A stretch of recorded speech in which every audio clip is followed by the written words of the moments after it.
شروع اللہ کا نام لے کر جو بڑا مہربان نہایت رحم والا ہے۔ بادشاہ نے عورتوں سے پوچھا کہ تمہارا کیا قصہ تھا جب تم نے یوسف کو اپنی طرف مائل کرنا چاہا؟ سب بول اٹھیں کہ اللہ پاک ہے، ہم نے اس میں کوئی برائی معلوم نہیں کی۔ عزیز کی بیوی نے کہا، اب سچی بات تو ظاہر ہو ہی گئی ہے، اصل یہ ہے کہ میں نے اس کو اپنی طرف مائل کرنا چاہا تھا اور وہ بے شک سچا ہے۔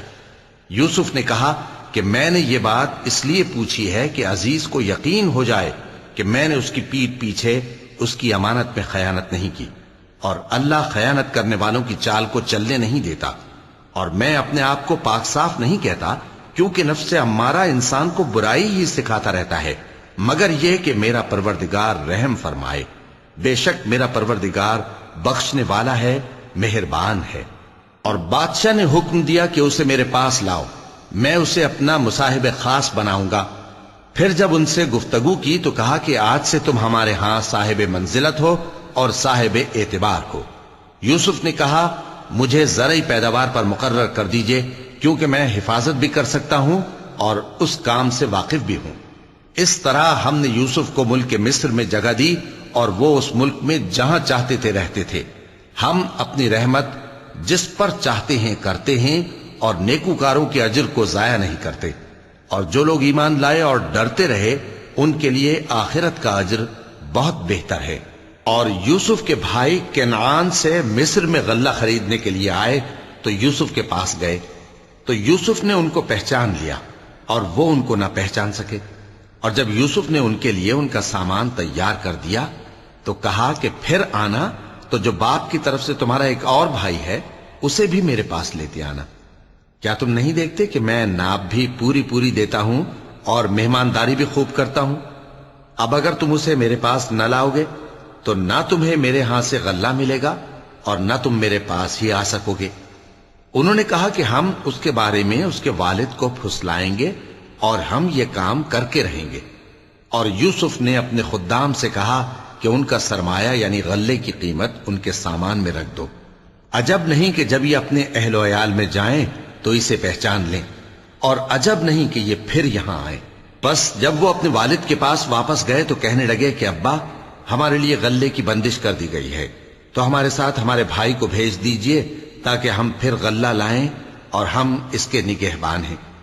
یعقوب نے کہا کہ میں اس کے بارے میں تمہارا اعتبار نہیں کرتا، مگر ویسا ہی جیسا پہلے اس کے بھائی کے بارے میں کیا تھا، سو اللہ ہی بہتر نگہبان ہے اور وہ سب سے زیادہ رحم کرنے والا ہے۔ اور جب انہوں نے اپنا اسباب کھولا تو دیکھا کہ ان کا سرمایہ واپس کر دیا گیا ہے۔ کہنے لگے، ابا ہمیں اور کیا چاہیے؟ دیکھیے یہ ہماری پونجی بھی ہمیں واپس کر دی گئی ہے، اور ہم اپنے اہل و عیال کے لیے پھر غلہ لائیں گے اور اپنے بھائی کی نگہبانی کریں گے، اور ایک بار شتر زیادہ لائیں گے کہ یہ غلہ جو ہم لائے ہیں تھوڑا ہے۔ یعقوب نے کہا کہ جب تک تم اللہ کا عہد نہ دو کہ اس کو میرے پاس صحیح و سالم لے آؤ گے، میں اسے ہرگز تمہارے ساتھ نہیں بھیجنے کا، مگر یہ کہ تم گھیر لیے جاؤ یعنی بے بس ہو جاؤ تو مجبوری ہے۔ پس جب انہوں نے والد کو اپنا قول دیا تو یعقوب نے کہا کہ جو قول و قرار ہم کر رہے ہیں اس کا اللہ ضامن ہے، اور فرمایا کہ اے میرے بیٹو، ایک ہی دروازے سے داخل نہ ہونا بلکہ جدا جدا دروازوں سے داخل ہونا، اور میں اللہ کی تقدیر کو تو تم سے روک نہیں سکتا۔ بے شک حکم اللہ ہی کا ہے، میں اسی پر بھروسہ رکھتا ہوں، اور اہل توکل کو اسی پر بھروسہ رکھنا چاہیے۔ اور جب وہ ان مقامات سے داخل ہوئے جہاں جہاں سے داخل ہونے کے لیے ان کے والد نے ان سے کہا تھا، تو وہ تدبیر اللہ کے حکم کو ذرا بھی ٹال نہیں سکتی تھی۔ ہاں، وہ یعقوب کے دل کی خواہش تھی جو انہوں نے پوری کی تھی، اور بے شک وہ صاحب علم تھے، کیونکہ ہم نے ان کو علم سکھایا تھا، لیکن اکثر لوگ نہیں جانتے۔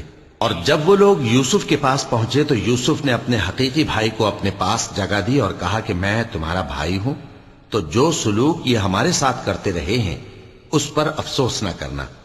پھر جب ان کا اسباب تیار کر دیا تو اپنے بھائی کے تھیلے میں آپ خورا رکھ دیا۔ پھر جب وہ آبادی سے باہر نکل گئے تو ایک پکارنے والے نے آواز دی کہ قافلے والو، تم تو چور ہو۔ وہ ان کی طرف متوجہ ہو کر کہنے لگے کہ تمہاری کیا چیز کھوئی گئی ہے؟ وہ بولے کہ بادشاہ کا کٹورا کھویا گیا ہے، اور جو شخص اس کو لے کے آئے اس کے لیے ایک بار شتر انعام، اور میں اس کا ضامن ہوں۔ وہ کہنے لگے کہ اللہ کی قسم، تم کو معلوم ہے کہ ہم اس ملک میں اس لیے نہیں آئے کہ خرابی کریں اور نہ ہم چوری کیا کرتے ہیں۔ وہ بولے کہ اگر تم جھوٹے نکلے یعنی چوری ثابت ہوئی تو اس کی سزا کیا؟ انہوں نے کہا کہ اس کی سزا یہ کہ جس کے تھیلے میں وہ دستیاب ہو وہی اس کا بدل قرار دیا جائے۔ ہم ظالموں کو یہی سزا دیا کرتی ہیں۔ پھر یوسف نے اپنے بھائی کے تھیلے سے پہلے ان کے تھیلوں کو دیکھنا شروع کیا، پھر اپنے بھائی کے تھیلے میں سے اس کو نکال لیا۔ اس طرح ہم نے یوسف کے لیے تدبیر کی، ورنہ بادشاہ کے قانون کے مطابق وہ اپنے بھائی کو لے نہیں سکتے تھے مگر یہ کہ اللہ چاہے۔ ہم جس کے چاہتے ہیں درجے بلند کرتے ہیں، اور ہر علم والے سے بڑھ کر ایک بڑا علم والا ہے۔ برادران یوسف نے کہا کہ اگر اس نے چوری کی ہو تو کچھ عجب نہیں کہ اس کے ایک بھائی نے بھی پہلے چوری کی تھی، مگر یوسف نے اس بات کو اپنے دل میں مخفی رکھا اور ان پر ظاہر نہ ہونے دیا، یعنی زیر لب کہا کہ تم بڑے برے ہو، اور جو تم بیان کرتے ہو اللہ اسے خوب جانتا ہے۔ وہ کہنے لگے کہ اے عزیز، اس کے والد بہت بوڑھے ہیں اور اس سے بہت محبت رکھتے ہیں، تو اس کو چھوڑ دیجئے اور اس کی جگہ ہم میں سے کسی کو رکھ لیجئے، ہم دیکھتے ہیں کہ آپ احسان کرنے والے ہیں۔ یوسف نے کہا کہ اللہ پناہ میں رکھے کہ جس شخص کے پاس ہم نے اپنی چیز پائی ہے اس کے سوا کسی اور کو پکڑ لیں، ایسا کریں تو ہم بڑے بے انصاف ہیں۔ آخر جب وہ اس سے نا امید ہو گئے تو الگ ہو کر صلاح کرنے لگے۔ سب سے بڑے نے کہا، کیا تم نہیں جانتے کہ تمہارے والد نے تم سے اللہ کا عہد لیا ہے، اور اس سے پہلے بھی تم یوسف کے بارے میں قصور کر چکے ہو؟ تو جب تک والد صاحب مجھے اجازت نہ دیں میں تو اس جگہ سے ہلنے کا نہیں، یا اللہ میرے لیے کوئی فیصلہ کرے، اور وہ سب سے بہتر فیصلہ کرنے والا ہے۔ تم سب والد صاحب کے پاس واپس جاؤ اور کہو کہ ابا، آپ کے صاحبزادے نے وہاں جا کر چوری کی، اور ہم نے تو اپنی دانست کے مطابق آپ سے اس کے لے آنے کا عہد کیا تھا، مگر ہم غیب کی باتوں کے جاننے اور یاد رکھنے والے تو نہیں تھے، اور جس بستی میں ہم ٹھہرے تھے وہاں سے یعنی اہل مصر سے اور جس قافلے میں آئے ہیں اس سے دریافت کر لیجئے، اور ہم اس بیان میں بالکل سچے ہیں۔ جب انہوں نے یہ بات یعقوب سے آ کر کہی تو انہوں نے کہا کہ حقیقت یوں نہیں ہے، بلکہ یہ بات تم نے اپنے دل سے بنا لی ہے، تو صبر ہی بہتر ہے۔ عجب نہیں کہ اللہ ان سب کو میرے پاس لے آئے، بے شک وہ علم والا ہے، حکمت والا ہے۔ اور ان کے پاس سے چلے گئے اور کہنے لگے کہ ہائے افسوس یوسف پر، ہائے افسوس، اور رنج و الم میں ان کی آنکھیں سفید ہو گئیں اور ان کا دل غم سے بھر رہا تھا۔ بیٹے کہنے لگے کہ واللہ آپ تو یوسف کو اسی طرح یاد ہی کرتے رہیں گے یہاں تک کہ آپ گھل جائیں گے یا جان ہی دے دیں گے۔ انہوں نے کہا کہ میں تو اپنے غم و اندوہ کا اظہار اللہ سے کرتا ہوں، اور اللہ کی طرف سے وہ باتیں جانتا ہوں جو تم نہیں جانتے۔ اے بیٹو، یوں کرو کہ ایک دفعہ پھر جاؤ اور یوسف اور اس کے بھائی کو تلاش کرو، اور اللہ کی رحمت سے نا امید نہ ہونا کہ اللہ کی رحمت سے تو کافر لوگ ہی نا امید ہوا کرتے ہیں۔ پھر جب وہ یوسف کے پاس گئے تو کہنے لگے کہ اے عزیز، ہمیں اور ہمارے اہل و عیال کو بڑی تکلیف ہو رہی ہے، اور ہم یہ تھوڑا سا سرمایہ لائے ہیں، آپ ہمیں اس کے عوض پورا غلہ دے دیجئے اور ہم پر خیرات کیجئے کہ اللہ خیرات کرنے والوں کو ثواب دیتا ہے۔ یوسف نے کہا، تمہیں معلوم ہے کہ جب تم نادانی میں پھنسے ہوئے تھے تو تم نے یوسف اور اس کے بھائی کے ساتھ کیا کیا تھا؟ وہ بولے، کیا واقعی تم ہی یوسف ہو؟ انہوں نے کہا، ہاں میں یوسف ہوں، اور بن یامین کی طرف اشارہ کر کے کہنے لگے، یہ میرا بھائی ہے، اللہ نے ہم پر بڑا احسان کیا ہے۔ جو شخص اللہ سے ڈرتا اور صبر کرتا ہے تو اللہ نیکوکاروں کا اجر ضائع نہیں کرتا۔ وہ بولے، اللہ کی قسم، اللہ نے تم کو ہم پر فضیلت بخشی ہے، اور بے شک ہم خطا کار تھے۔ یوسف نے کہا کہ آج کے دن تم پر کوئی ملامت نہیں، اللہ تم کو معاف کرے، اور وہ سب سے بڑھ کر رحم کرنے والا ہے۔ یہ میرا کرتا لے جاؤ، پھر اسے والد صاحب کے منہ پر ڈال دینا تو وہ بینا ہو جائیں گے، اور اپنے تمام اہل و عیال کو میرے پاس لے آؤ۔ اور جب قافلہ مصر سے روانہ ہوا تو ان کے والد کہنے لگے کہ اگر مجھ کو یہ نہ کہو کہ بوڑھا بہک گیا ہے تو مجھے تو یوسف کی بو آ رہی ہے۔ وہ بولے کہ واللہ آپ اسی قدیم غلطی میں مبتلا ہیں۔ مگر جب خوشخبری دینے والا آپ پہنچا تو اس نے کرتا ان کے منہ پر ڈال دیا، سو وہ بینا ہو گئے اور بیٹوں سے کہنے لگے کیا میں نے تم سے نہیں کہا تھا کہ میں اللہ کی طرف سے وہ باتیں جانتا ہوں جو تم نہیں جانتے؟ بیٹوں نے کہا کہ ابا ہمارے لیے ہمارے گناہ کی مغفرت مانگیے، بے شک ہم خطا کار تھے۔ فرمایا میں اپنے پروردگار سے تمہارے لیے بخشش مانگوں گا، بے شک وہ بخشنے والا ہے، مہربان ہے۔ پھر جب یہ سب لوگ یوسف کے پاس پہنچے تو انہوں نے اپنے والدین کو اپنے پاس جگہ دی اور کہا مصر میں داخل ہو جائیے، اللہ نے چاہا تو امن و امان سے رہیے گا۔ اور اپنے والدین کو تخت پر بٹھایا اور سب ان کے آگے سجدے میں گر پڑے۔ اور اس وقت یوسف نے کہا ابا جان، یہ میرے اس خواب کی تعبیر ہے جو میں نے پہلے بچپن میں دیکھا تھا۔ میرے پروردگار نے اسے سچ کر دیا اور اس نے مجھ پر بہت سے احسان کیے ہیں کہ مجھ کو قید خانے سے نکالا، اور اس کے بعد کہ شیطان نے مجھ میں اور میرے بھائیوں میں فساد ڈال دیا تھا، آپ کو گاؤں سے یہاں لایا۔ بے شک میرا پروردگار جو چاہتا ہے تدبیر سے کرتا ہے، وہ علم والا ہے، حکمت والا ہے۔ جب یہ سب باتیں ہو لیں تو یوسف نے اللہ سے دعا کی کہ اے میرے پروردگار، تو نے مجھ کو حکومت سے نوازا اور خوابوں کی تعبیر کا علم بخشا۔ اے آسمانوں اور زمین کے پیدا کرنے والے، تو ہی دنیا اور آخرت میں میرا کارساز ہے۔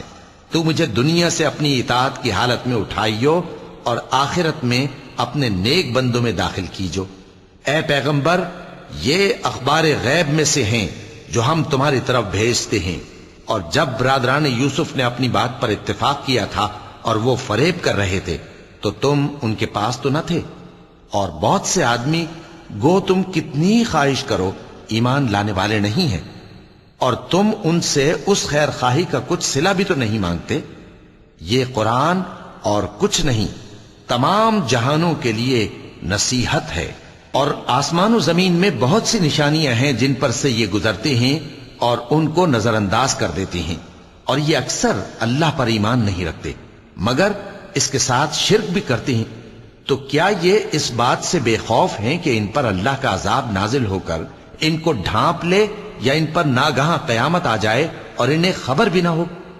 کہہ دو میرا رستہ تو یہ ہے، میں اللہ کی طرف بلاتا ہوں سمجھ بوجھ کر، میں بھی لوگوں کو اللہ کی طرف بلاتا ہوں اور میرے پیرو بھی، اور اللہ پاک ہے اور میں شرک کرنے والوں میں سے نہیں ہوں۔ اور ہم نے تم سے پہلے بستیوں کے رہنے والوں میں سے مرد ہی بھیجے تھے جن کی طرف ہم وہی بھیجتے تھے۔ کیا ان لوگوں نے ملک میں سیر و سیاحت نہیں کی کہ دیکھ لیتے کہ جو لوگ ان سے پہلے تھے ان کا انجام کیا ہوا؟ اور متقیوں کے لیے آخرت کا گھر بہت اچھا ہے، کیا تم سمجھتے نہیں؟ یہاں تک کہ جب پیغمبر نا امید ہو گئے اور انہوں نے خیال کیا کہ اپنی نصرت کے بارے میں جو بات انہوں نے کہی تھی اس میں وہ سچے نہ نکلے، تو ان کے پاس ہماری مدد آ پہنچی۔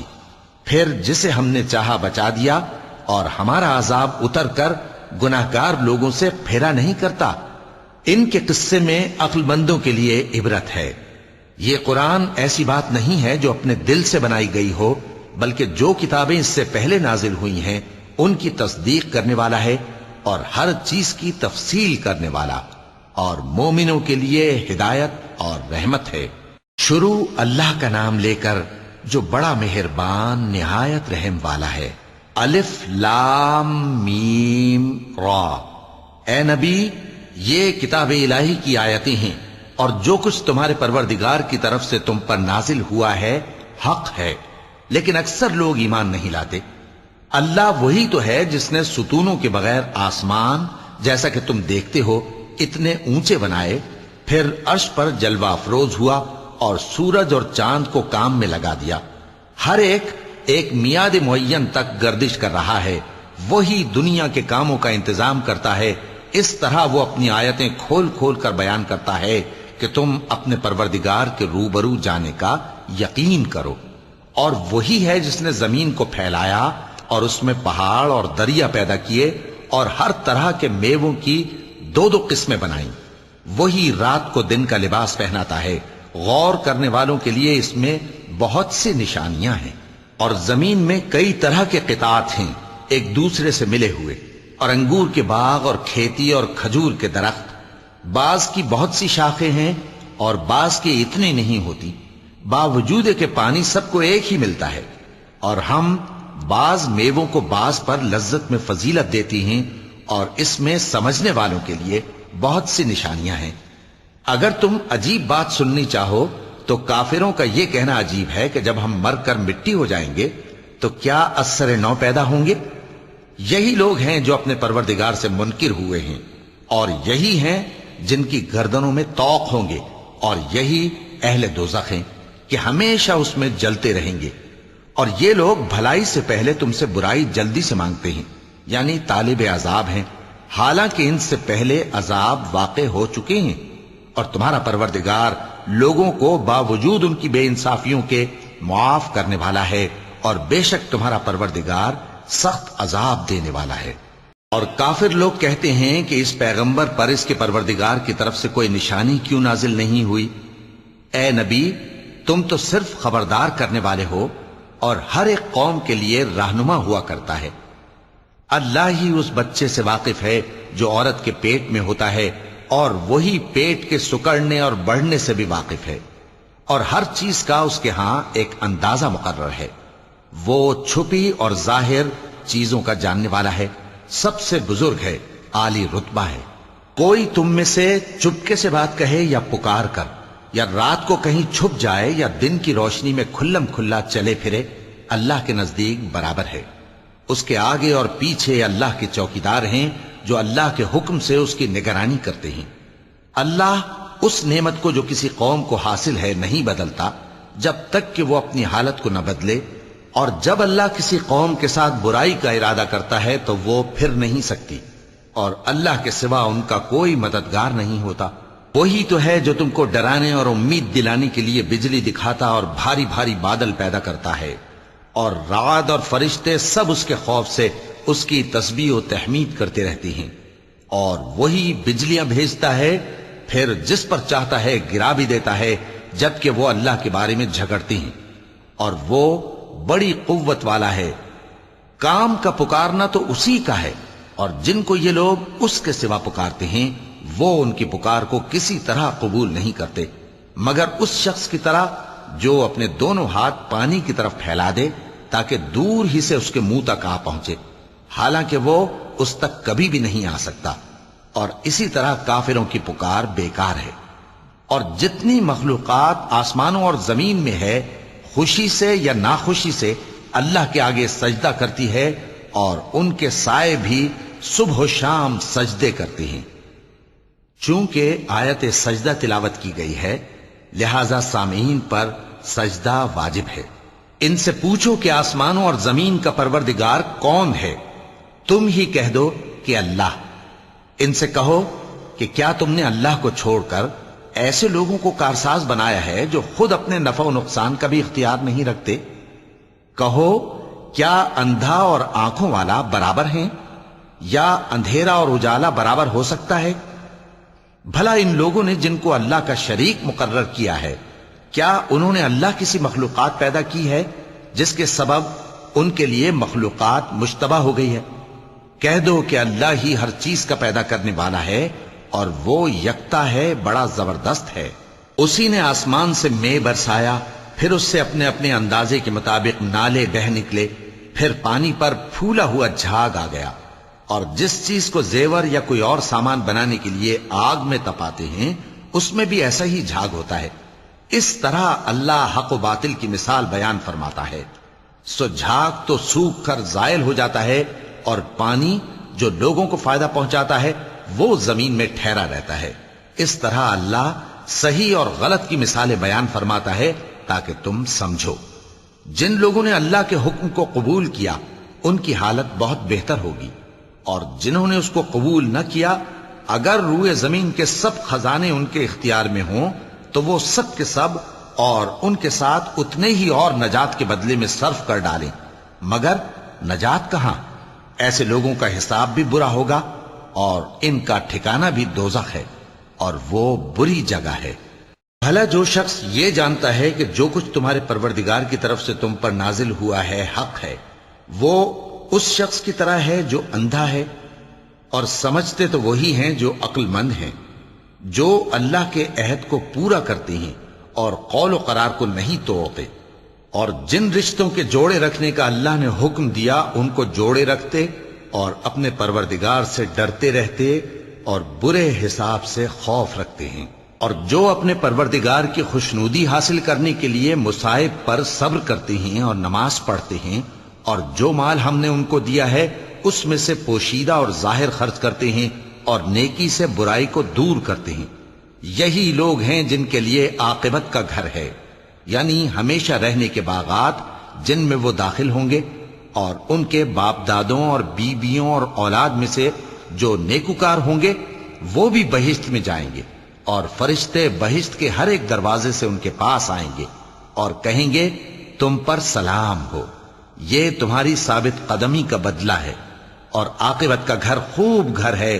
اور جو لوگ اللہ سے پختہ عہد کر کے اس کو توڑ ڈالتے اور جن رشتوں کے جوڑے رکھنے کا اللہ نے حکم دیا ہے ان کو قطع کر دیتے اور ملک میں فساد کرتے ہیں، ایسوں پر لعنت ہے اور ان کے لیے برا انجام ہے۔ اللہ جس کا چاہتا ہے رزق فراخ کر دیتا ہے اور جس کا چاہتا ہے تنگ کر دیتا ہے، اور کافر لوگ دنیا کی زندگی پر خوش ہو رہے ہیں، اور دنیا کی زندگی آخرت کے مقابلے میں بہت تھوڑا سامان ہے۔ اور کافر کہتے ہیں کہ اس پیغمبر پر اس کے پروردگار کی طرف سے کوئی نشانی کیوں نازل نہیں ہوئی؟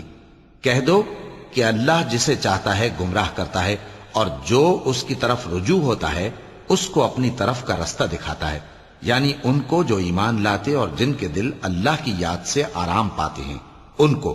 اور سن رکھو کہ اللہ کی یاد سے ہی دل آرام پاتے ہیں۔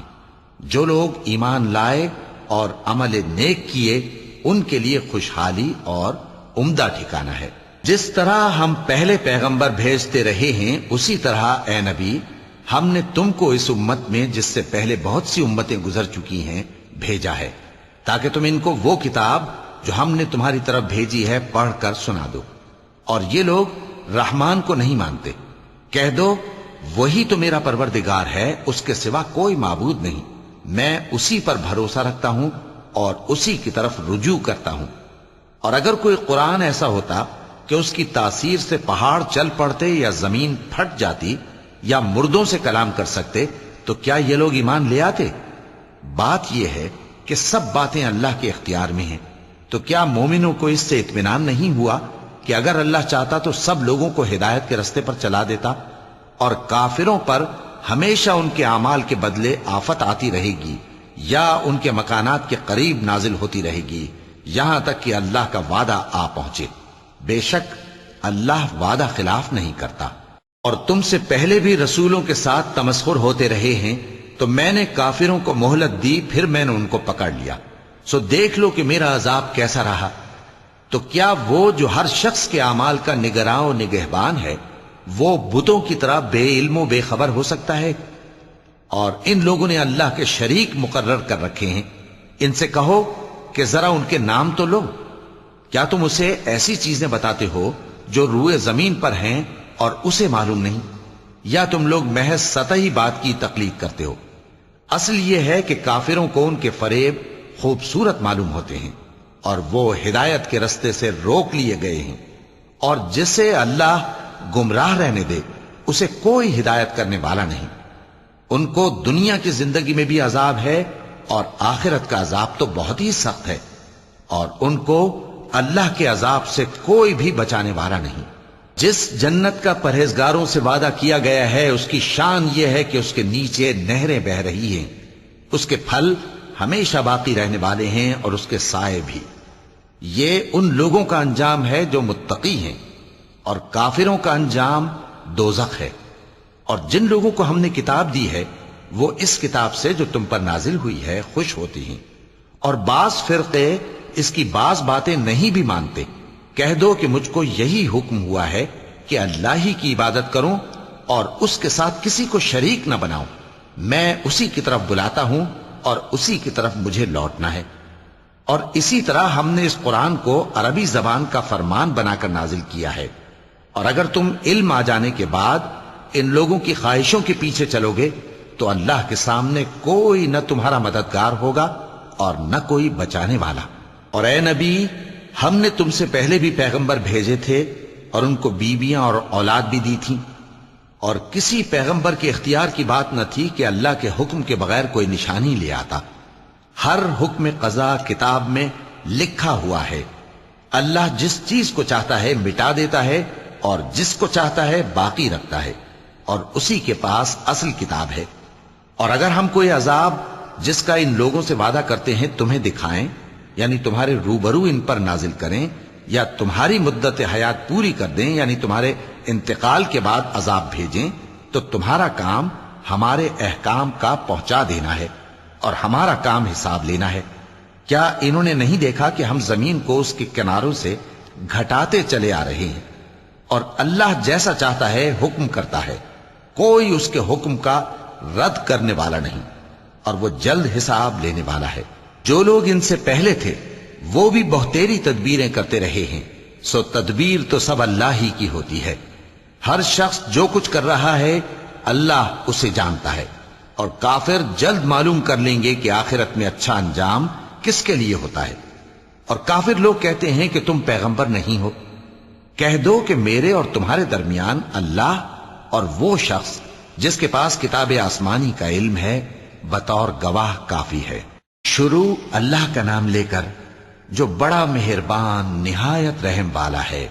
الف لام را، یہ ایک پر نور کتاب ہے، اس کو ہم نے تم پر اس لیے نازل کیا ہے کہ تم لوگوں کو اندھیروں سے نکال کر روشنی کی طرف لے جاؤ، یعنی ان کے پروردگار کے حکم سے عزت والے خوبیوں والے مالک کے راستے کی طرف، یعنی اس اللہ کے راستے کی طرف کہ جو کچھ آسمانوں اور زمین میں ہے سب اسی کا ہے۔ اور ان کافروں کے لیے عذاب شدید کی وجہ سے تباہی اور بربادی مقدر ہے، جو آخرت کے مقابلے میں دنیاوی زندگی کو پسند کرتے اور لوگوں کو اللہ کے راستے سے روکتے اور اس میں کجی چاہتے ہیں۔ یہ لوگ بڑے دور کی گمراہی میں ہیں، اور ہم نے کوئی پیغمبر نہیں بھیجا مگر وہ اپنی قوم کی زبان بولتا تھا تاکہ انہیں احکام الہی کھول کھول کر بتا دے۔ پھر اللہ جسے چاہتا ہے گمراہ رہنے دیتا ہے اور جسے چاہتا ہے ہدایت دیتا ہے، اور وہ غالب ہے، حکمت والا ہے۔ اور ہم نے موسیٰ کو اپنی نشانیاں دے کر بھیجا کہ اپنی قوم کو تاریکیوں سے نکال کر روشنی میں لے جاؤ، اور ان کو اللہ کے دن یاد دلاؤ، اور اس میں ان لوگوں کے لیے جو صابر و شاکر ہیں نشانیاں ہیں۔ اور جب موسیٰ نے اپنی قوم سے کہا کہ اللہ نے جو تم پر مہربانیاں کی ہیں ان کو یاد کرو، جبکہ اس نے تم کو فرعون کی قوم سے رہائی بخشی، وہ لوگ تمہیں برے برے عذاب دیتے تھے اور تمہارے بیٹوں کو مار ڈالتے تھے اور تمہاری لڑکیوں کو زندہ رہنے دیتے تھے، اور اس میں تمہارے پروردگار کی طرف سے بڑی آزمائش تھی۔ اور جب تمہارے پروردگار نے تم کو آگاہ کیا کہ اگر شکر کرو گے تو میں تمہیں زیادہ دوں گا، اور اگر ناشکری کرو گے تو یاد رکھو کہ میرا عذاب بھی سخت ہے۔ اور موسیٰ نے صاف صاف کہہ دیا کہ اگر تم اور جتنے اور لوگ زمین میں ہیں سب کے سب ناشکری کرو تو بھی اللہ بے نیاز ہے، قابل تعریف ہے۔ بھلا تم کو ان لوگوں کے حالات کی خبر نہیں پہنچی جو تم سے پہلے تھے، یعنی نوح اور عاد اور سمود کی قوم اور جو ان کے بعد تھے، جن کا علم اللہ کے سوا کسی کو نہیں۔ جب ان کے پاس ان کے پیغمبر نشانیاں لے کر آئے تو انہوں نے اپنے ہاتھ ان کے منہوں پر رکھ دیے کہ خاموش رہو، اور کہنے لگے کہ ہم تو تمہاری رسالت کو تسلیم نہیں کرتے، اور جس چیز کی طرف تم ہمیں بلاتے ہو ہم کو اس میں بھاری شک ہے۔ ان کے پیغمبروں نے کہا کیا تم کو اللہ کے بارے میں شک ہے جو آسمانوں اور زمین کا پیدا کرنے والا ہے؟ وہ تمہیں اس لیے بلاتا ہے کہ تمہارے گناہ بخشے اور ایک مدت مقرر تک تم کو مہلت دے۔ وہ بولے کہ تم تو ہمارے ہی جیسے آدمی ہو، تمہارا یہ منشا ہے کہ جن چیزوں کو ہمارے بڑے پوجتے رہے ہیں ان کے پوجنے سے تم ہمیں روک دو، تو اچھا کوئی کھلی دلیل لاؤ، یعنی معجزہ دکھاؤ۔ پیغمبروں نے ان سے کہا کہ ہاں ہم تمہارے ہی جیسے آدمی ہیں، لیکن اللہ اپنے بندوں میں سے جس پر چاہتا ہے نبوت کا احسان کرتا ہے، اور ہمارے اختیار کی بات نہیں کہ ہم اللہ کے حکم کے بغیر تم کو تمہاری فرمائش کے مطابق معجزہ دکھائیں۔ اور اللہ ہی پر مومنوں کو تو بھروسہ رکھنا چاہیے، اور ہم کیوں اللہ پر بھروسہ نہ رکھیں حالانکہ اس نے ہم کو ہمارے دین کے سیدھے رستے بتائے ہیں، اور جو تکلیفیں تم ہم کو دیتے ہو اس پر ہم صبر کریں گے، اور اہل توکل کو تو اللہ ہی پر بھروسہ رکھنا چاہیے۔ اور جو کافر تھے انہوں نے اپنے پیغمبروں سے کہا کہ یا تو ہم تم کو اپنے ملک سے باہر نکال دیں گے یا تم ہمارے مذہب میں واپس آ جاؤ۔ پس ان کے پروردگار نے ان کی طرف وحی بھیجی کہ ہم ظالموں کو ہلاک کر دیں گے اور ان کے بعد تم کو اس زمین میں آباد کر دیں گے۔ یہ اس شخص کے لیے ہے جو قیامت کے روز میرے سامنے کھڑے ہونے سے ڈرے اور میرے عذاب سے خوف کرے۔ اور پیغمبروں نے اللہ سے فتح چاہی اور ہر سرکش ضدی نامراد رہ گیا۔ اس کے پیچھے دوزخ ہے اور اسے پیپ والا پانی پلایا جائے گا، وہ اس کو گھونٹ گھونٹ کر کے پیے گا اور گلے سے نہیں اتار سکے گا، اور ہر طرف سے اسے موت آ رہی ہوگی مگر وہ مرنے میں نہیں آئے گا، اور اس کے بعد سخت عذاب ہوگا۔ جن لوگوں نے اپنے پروردگار سے کفر کیا ان کے اعمال کی مثال راکھ کی سی ہے کہ آندھی کے دن اس پر زور کی ہوا چلے جو اسے اڑا لے جائے۔ اسی طرح جو کام وہ کرتے رہے ان پر ان کو کچھ قابو نہ ہوگا۔ یہی تو پرلے سرے کی گمراہی ہے۔ کیا تم نے نہیں دیکھا کہ اللہ نے آسمانوں اور زمین کو تدبیر سے پیدا کیا ہے؟ اگر وہ چاہے تو تم کو نابود کر دے اور تمہاری جگہ نئی مخلوق پیدا کر دے، اور یہ اللہ کو کچھ بھی مشکل نہیں۔ اور قیامت کے دن سب لوگ اللہ کے سامنے کھڑے ہوں گے تو غریب پیروکار بڑے بن بیٹھنے والوں سے کہیں گے کہ ہم تو تمہارے پیرو تھے، کیا تم اللہ کا کچھ عذاب ہم پر سے دفع کر سکتے ہو؟ وہ کہیں گے کہ اگر اللہ ہم کو ہدایت کرتا تو ہم تم کو ہدایت کرتے۔ اب ہم گھبراہٹ ظاہر کریں یا صبر کریں ہمارے حق میں برابر ہے، کوئی جگہ رہائی کی ہمارے لیے نہیں ہے۔ اور جب حساب کتاب کا کام فیصل ہو چکے گا تو شیطان کہے گا جو وعدہ اللہ نے تم سے کیا تھا وہ تو سچا تھا، اور جو وعدہ میں نے تم سے کیا تھا وہ جھوٹا تھا، اور میرا تم پر کسی طرح کا زور نہیں تھا۔ ہاں، میں نے تم کو گمراہی اور باطل کی طرف بلایا تو تم نے جلدی سے اور بے دلیل میرا کہنا مان لیا۔ تو آج مجھے ملامت نہ کرو، اپنے آپ ہی کو ملامت کرو۔ نہ میں تمہاری فریاد رسی کر سکتا ہوں اور نہ تم میری فریاد رسی کر سکتے ہو۔ میں اس بات سے انکار کرتا ہوں کہ تم پہلے مجھے شریک بناتے تھے۔ بے شک جو ظالم ہیں ان کے لیے درد دینے والا عذاب ہے۔ اور جو ایمان لائے اور عمل نیک کرتے رہے وہ بہشتوں میں داخل کیے جائیں گے جن کے نیچے نہریں بہہ رہی ہیں۔ اپنے پروردگار کے حکم سے وہ ہمیشہ ان میں رہیں گے، وہاں وہ ہر ملاقات پر ایک دوسرے کو سلام کہیں گے۔ کیا تم نے نہیں دیکھا کہ اللہ نے کلمہ طیبہ کی کیسی مثال بیان فرمائی ہے؟ وہ ایسی ہے جیسے پاکیزہ درخت جس کی جڑ مضبوط ہو اور شاخیں آسمان میں پھیلی ہوں۔ وہ اپنے پروردگار کے حکم سے ہر موقع پر پھل لاتا ہو، اور اللہ لوگوں کے لیے مثالیں بیان فرماتا ہے تاکہ وہ نصیحت حاصل کریں۔ اور ناپاک بات یعنی غلط عقیدے کی مثال ناپاک درخت کی سی ہے کہ وہ زمین کے اوپر ہی سے اکھیڑ کر پھینک دیا جائے، اس کو ذرا بھی قرار و ثبات نہیں۔ اللہ مومنوں کے دلوں کو صحیح اور پکی بات سے دنیا کی زندگی میں بھی مضبوط رکھتا ہے اور آخرت میں بھی رکھے گا، اور اللہ بے انصافوں کو گمراہ کر دیتا ہے، اور اللہ جو چاہتا ہے کرتا ہے۔ کیا تم نے ان لوگوں کو نہیں دیکھا جنہوں نے اللہ کے احسان کو ناشکری سے بدل دیا اور اپنی قوم کو تباہی کے گھر میں لا اتارا، یعنی دوزخ میں، کہ سب ناشکرے اس میں داخل ہوں گے اور وہ برا ٹھکانہ ہے۔ اور ان لوگوں نے اللہ کے شریک مقرر کیے کہ لوگوں کو اس کے رستے سے گمراہ کریں۔ کہہ دو کہ چند روز فائدے اٹھا لو، آخر کار تم کو دوزخ کی طرف لوٹ کر جانا ہے۔ اے پیغمبر، میرے مومن بندوں سے کہہ دو کہ نماز پڑھا کریں، اور اس دن کے آنے سے پیشتر جس میں نہ اعمال کا سودا ہوگا اور نہ دوستی کام آئے گی، ہمارے دیے ہوئے مال میں سے پوشیدہ اور علانیہ خرچ کرتے رہیں۔ اللہ ہی تو ہے جس نے آسمانوں اور زمین کو پیدا کیا اور آسمان سے مے برسایا، پھر اس سے تمہارے کھانے کے لیے پھل پیدا کیے اور کشتیوں اور جہازوں کو تمہارے زیر فرمان کیا تاکہ وہ سمندر میں اس کے حکم سے چلیں، اور نہروں کو بھی تمہارے زیر فرمان کیا، اور سورج اور چاند کو تمہارے لیے کام میں لگا دیا کہ دونوں دن رات ایک ڈگر پر چل رہے ہیں، اور رات اور دن کو بھی تمہاری خاطر کام میں لگا دیا، اور جو کچھ تم نے مانگا سب میں سے تم کو عنایت کیا۔ اور اگر اللہ کے احسان گننے لگو تو شمار نہ کر سکو، مگر لوگ نعمتوں کا شکر نہیں کرتے۔ کچھ شک نہیں کہ انسان بڑا بے انصاف ہے، ناشکرا ہے۔ اور جب ابراہیم نے دعا کی کہ اے میرے پروردگار اس شہر کو لوگوں کے لیے امن کی جگہ بنا دے اور مجھے اور میری اولاد کو اس بات سے کہ بتوں کی پرستش کرنے لگیں بچائے رکھیو۔ اے پروردگار انہوں نے بہت سے لوگوں کو گمراہ کیا ہے، سو جس شخص نے میرا کہا مانا وہ میرا ہے، اور جس نے میری نافرمانی کی تو تو بخشنے والا ہے، مہربان ہے۔ اے پروردگار میں نے اپنی اولاد ایک وادی میں جہاں کھیتی نہیں تیرے عزت و ادب والے گھر کے پاس لا بسائی ہے۔ اے پروردگار تاکہ یہ نماز پڑھیں سو تو لوگوں کے دلوں کو ایسا کر دے کہ ان کی طرف جھکے رہیں، اور ان کو میووں سے روزی دیتے رہنا تاکہ تیرا شکر کریں۔ اے پروردگار جو بات ہم چھپاتے اور جو ظاہر کرتے ہیں تو سب جانتا ہے، اور اللہ سے کوئی چیز مخفی نہیں، نہ زمین میں نہ آسمان میں۔ اللہ کا شکر ہے جس نے مجھ کو بڑی عمر میں اسماعیل اور اسحاق بخشے، بے شک میرا پروردگار دعا سننے والا ہے۔ اے پروردگار مجھ کو ایسی توفیق عنایت کر کہ نماز پڑھتا رہوں اور میری اولاد کو بھی یہ توفیق بخش۔